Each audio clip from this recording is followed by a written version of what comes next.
सबसे पहले बात कोरोना संकट की।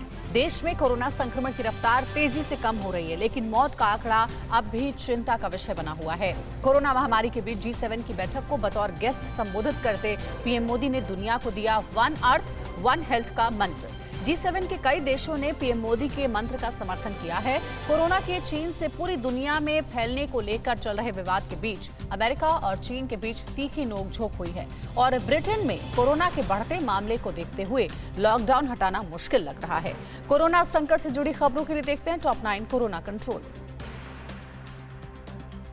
देश में शनिवार को हर दिन आने वाले कोरोना के नए केस में बड़ी गिरावट दर्ज की गई। पिछले 24 घंटे में 65,455 नए केस दर्ज किए गए। हालांकि इसमें केरल का आंकड़ा शामिल नहीं है। 24 घंटे में 3,061 लोगों की मौत हो गई। 3,000 से ज्यादा दर्ज होने के पीछे महाराष्ट्र के आंकड़े हैं। राज्य के कई जिलों से मौत के आंकड़े देरी से दर्ज किए गए हैं। कल 1,11,000 से ज्यादा लोग रिकवर हुए। एक्टिव केसों की संख्या घटकर 10,27,000 हो गई है।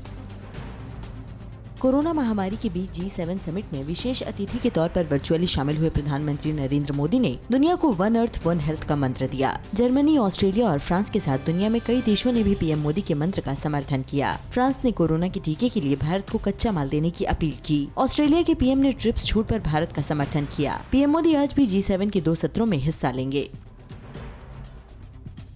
अमेरिका और चीन के बीच कोरोना वायरस की उत्पत्ति के मुद्दे पर जबरदस्त तू-तू-मैं-मैं हुई है। ये तकरार अमेरिका के विदेश मंत्री एंटनी ब्लिंकेन और चीन के वरिष्ठ विदेश नीति सलाहकार यांग जीएची के बीच फोन पर हुई। वायरस चीन के वुहान लैब में पैदा होने के अमेरिका के आरोप पर चीन की ओर से कहा गया कि अमेरिका में कुछ लोग वुहान प्रयोगशाला की जो कहानियां बना रहे हैं उसे लेकर चीन बेहद चिंतित है।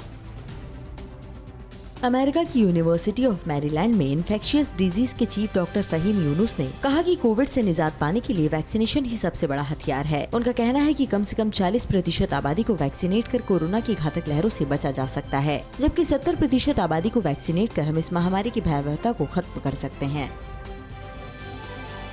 दिल्ली और उत्तर प्रदेश में कोरोना के मामले लगातार कम हो रहे हैं। पिछले 24 घंटे में दिल्ली में सिर्फ 213 और यूपी में 504 नए मामले सामने आए हैं, जबकि एक दिन में दिल्ली में 28 और यूपी में 68 लोगों की मौत हो गई। दिल्ली में 1 मार्च के बाद सबसे कम मौत हुई है। दिल्ली में संक्रमण दर भी 0.30% ही रह गई है। राजधानी में एक्टिव केस अब सिर्फ 3,610 और यूपी में 9,806 रह गए हैं।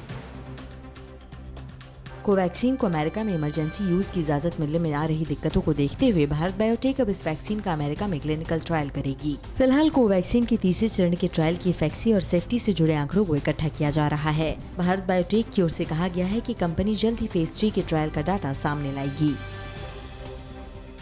कोरोना वैक्सीन पर GST खत्म नहीं होगा, लेकिन ब्लैक फंगस के इलाज में काम आने वाली दवा एम्फोटेरिसिन पर लगने वाली GST को खत्म कर दिया गया है, जबकि रेमडेसिविर पर GST की दर अब सिर्फ 5% होगी। वित्त मंत्री निर्मला सीतारमण ने कहा कि hand sanitiser, temperature check equipment जैसी चीजों पर भी GST की दरें घटाकर 5% की गई हैं। कोरोना काल में एम्बुलेंस सर्विस की बड़ी भूमिका को देखते हुए केंद्र सरकार ने इस पर GST की दर 28% से घटाकर 12% करने का फैसला किया है। इसी तरह ventilator, medical oxygen, Covid testing kit पर भी अब 5% GST ही लगेगी। हालांकि पश्चिम बंगाल के वित्त मंत्री अमित मित्रा ने इन सभी चीजों पर GST पूरी तरह से खत्म करने की मांग की है।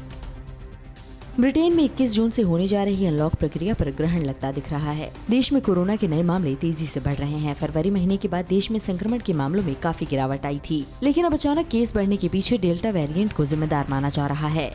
ब्रिटिश प्रधानमंत्री जॉनसन ने इस हालात पर चिंता जताई है। जॉनसन ने कहा है कि सोमवार तक तय होगा कि आने वाले 21 जून को देश से लॉकडाउन हटाना है या नहीं।